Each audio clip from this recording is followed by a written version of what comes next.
Hello guys, welcome back to stories of നേര. ഇന്ന് നമ്മുടെ സെക്കൻഡ് ഡേ മാവളക്ക് എടുക്കുന്ന പൊങ്കലാണ് കേട്ടോ. അങ്ങനെ എനിക്ക് എടുക്കാനുള്ള മാവളക്കെല്ലാം റെഡിയായി. ഏർലി മോർണിംഗ് 4 o'clock ആകുമ്പോഴേക്കും ഞങ്ങൾ അമ്പലത്തിലേക്ക് ഇറങ്ങിട്ടോ. പോകുമ്പോൾ അവിടെ ചെണ്ടമേളെല്ലാം തകർത്ത് നടന്നുകൊണ്ടിരിക്കുകയായിരുന്നു. എല്ലാവരും മാവളക്ക് അമ്പലത്തിന്റെ ഫ്രണ്ടിൽ കൊണ്ടുവച്ച് വെയിറ്റ് ചെയ്തുകൊണ്ടിരിക്കുകയാണ് കേട്ടോ. ഇനി കുറച്ചു നേരം ഇവിടെ ചെണ്ടയെല്ലാം കൊട്ടിക്കഴിഞ്ഞിട്ട് മാവളക്ക് എടുക്കൂ.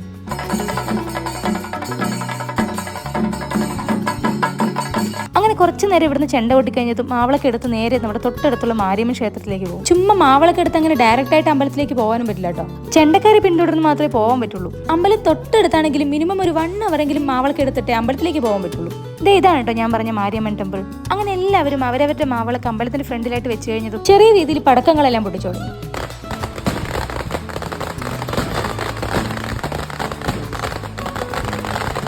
അത് കഴിഞ്ഞതും പിന്നെ കുറച്ചുപേര് അമ്പലത്തിന്റെ ഫ്രണ്ടിൽ ഇരുന്ന് ഉടുക്കെല്ലാം കൊട്ടുന്നുണ്ടായിരുന്നു. നെക്സ്റ്റ് മാവളക്കെല്ലാം പൂജ ചെയ്ത് എല്ലാം അവരവരുടെ കയ്യിലും തന്നു. പിന്നെ നമ്മളതെടുത്ത് നേരെ വീട്ടിലേക്കും ചെന്നു. പിന്നെ അത് കഴിഞ്ഞ് നമ്മൾ പൊങ്കൽ വെക്കാനായിട്ട് വീണ്ടും വന്നു കേട്ടോ. ഇന്ന് വന്നപ്പോൾ എനിക്കും പൊങ്കൽ വെക്കാനായിട്ട് ഒരു ആഗ്രഹം. എങ്കിലും അതൊന്നും നടത്തിയേക്കാന്ന് വെച്ച് ഇന്ന് പൊങ്കൽ വെക്കാനായിട്ട് അമ്മയുടെ കൂടെ ഞാനും കൂടി. ചൂട് ഒട്ടും സഹിക്കാൻ പറ്റുന്നുണ്ടായിരുന്നില്ല കേട്ടോ. ബട്ട് എങ്കിലും നല്ലൊരു എക്സ്പീരിയൻസ് ആയിരുന്നു. പിന്നെ ഇന്ന് ഈവനിങ് നല്ലൊരു ഗാനമേളയൊക്കെ ഉണ്ടായിരുന്നു. പിന്നെ തുള്ളാൻ കിട്ടുന്ന ഒരു അവസരവും നമ്മൾ പാഴാക്കാൻ പാടില്ലല്ലോ. അതുകൊണ്ട് അതിനും ഒട്ടും കുറവുണ്ടായിരുന്നില്ല.